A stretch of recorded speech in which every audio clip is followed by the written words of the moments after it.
भगवान कृष्ण ने कहा त्रयो धर्मस्य स्कंधा, धर्म के 3 आधार हैं। तो पहला बताया यज्ञ, दूसरा दान और तीसरा तप।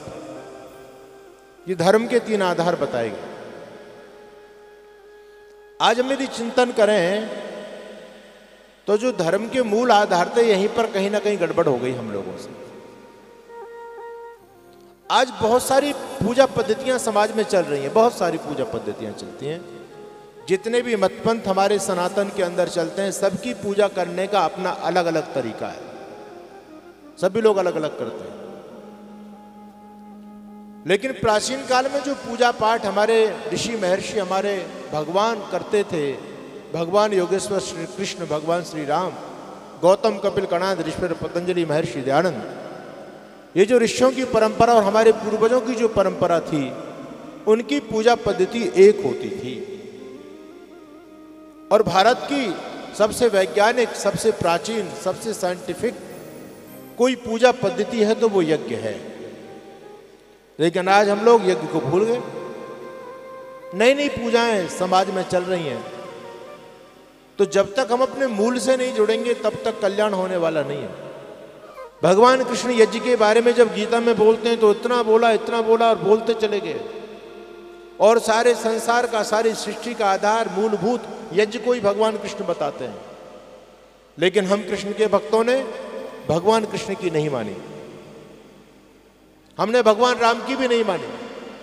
हम केवल उनकी मूर्ति तक ही सीमित रह गए, बल्कि उन्होंने जो उपदेश हमारे कल्याण के लिए दिया था, वो गीता का दिव्य ज्ञान, वो संदेश, उसको अपने जीवन में धारण नहीं किया। तो निवेदन में आप लोगों के बीच में करा था कि यज्ञ हमारी प्राचीन पूजा पद्धति है। तो भगवान कृष्ण कहते हैं धर्म के 3 स्कंध हैं। यदि आप धर्म कमाना चाहते हो, पुण्य कमाना चाहते हो, तो घर में यज्ञ करो। इसका बहुत लाभ मिलेगा, बहुत लाभ मिलेगा, अद्भुत फल होता है यज्ञ का। और दूसरी बात भगवान कृष्ण कहते हैं दान, क्योंकि दान भी हमारी संस्कृति का आधार है। और हमारे शास्त्रों में यह कहा गया, आपका यदि सामर्थ्य कम भी है तो अपने सामर्थ्य में से भी थोड़ा बहुत जरूर देना। इसलिए हमारी संस्कृति में कहा गया कि जो भिखारी भिक्षा करता है उसको भी अपनी भिक्षा में से कुछ ना कुछ दान जरूर देना चाहिए। अगर वो अपनी भिक्षा में से भी दान नहीं देता तो वो जन्म जन्मांतर तक भिखारी ही बना रहता है। आज भगवान ने आपको सामर्थ्य दिया है, आज आपका घर बहुत भव्य बना है, आलीशान कोठी बंगला आपका बना हुआ है, 10-10, 12-12 कमरे बने हुए हैं घर के अंदर। तो निश्चित समझना कि आपने पूर्व जन्म में किसी धर्मशाला में, किसी गुरुकुल में, किसी मंदिर में कहीं ना कहीं एक कमरा जरूर बनाया होगा। उसके परिणाम स्वरूप आज भगवान ने आपको बहुत बड़ा भवन दिया। इसलिए योगेश्वर भगवान श्री कृष्ण दान का बड़ा महत्व बताते हैं। तो इस पर भी आप सभी को ध्यान देना है। और ये तो वीरों की भूमि, राजस्थान की भूमि है। यहाँ तो अपनी संस्कृति से लगाव लोगों का बहुत समय से रहा है, लेकिन बीच के कालखंड में हम थोड़े से भ्रमित हो गए, देश पराधीन हुआ, अपनी संस्कृति को भूल गए, मुगल संस्कृति हमारे ऊपर हावी होती चली गई। तो भगवान कृष्ण दान की बात करते हैं कि दान जीवन में व्यक्ति को जरूर करना चाहिए, चाहे कैसे भी करे, देखा देखी करे, श्रद्धा से करे, अश्रद्धा से करे, डर से करे, भय से करे, लेकिन देना चाहिए। याद रखिए, मिलता उसी को है जो देता है। आपने जितना दिया भगवान आज आपको दे रहा है, और ज्यादा देंगे तो प्रभु और आपको देंगे, क्योंकि देने वाला, सामर्थ्य को बढ़ाने वाला वो परमपिता परमात्मा है। आदमी तो व्यर्थ में अभिमान करता है। भगवान ने आज आपको सामर्थ्य दिया, यदि आपने सामर्थ्य को राष्ट्र, धर्म, संस्कृति के लिए लगाया तो भगवान आपका सामर्थ्य और बढ़ाएंगे। और यदि नहीं बढ़ाओगे तो इतना भी सामर्थ्य खत्म हो जाएगा आपका। आपने देखा था कि आपके राजस्थान में तो अभी भी कुआं है। पहले जल का आधार कुआं होते थे, कुओं से लोग पानी खींचते थे। कुओं से कितना पानी खींचते थे, क्या कुएं से पानी कम हुआ? दिन रात लोग खींचते रहते थे, लेकिन कभी कम नहीं होता था। लेकिन जब से कुओं ने देना बंद कर दिया, तब से कुएं सारे सूख गए। तो हरा भरा रहना है, हमको खुशहाल रहना है, आबाद रहना है, तो अपने धर्म की बातों को जीवन में स्थान देना चाहिए। दान भी बहुत जरूरी है। और तीसरी बात भगवान कृष्ण कहते हैं तप। तप का मतलब आप ये मत समझना कि तप बाबा जी लोग ही करते हैं, तप सबको करना पड़ता है। और तप के लिए आज आप लोगों ने देखा है कि गर्मी के समय में लोग बाहर चारों तरफ अग्नि जला करके तपते हैं, बैठ जाते हैं। उस तप की चर्चा भगवान कृष्ण नहीं करते। भगवान कृष्ण कहते हैं कि अच्छे मार्ग पर चलते समय आपके जीवन में दुख जरूर आएंगे, कष्ट जरूर आएंगे।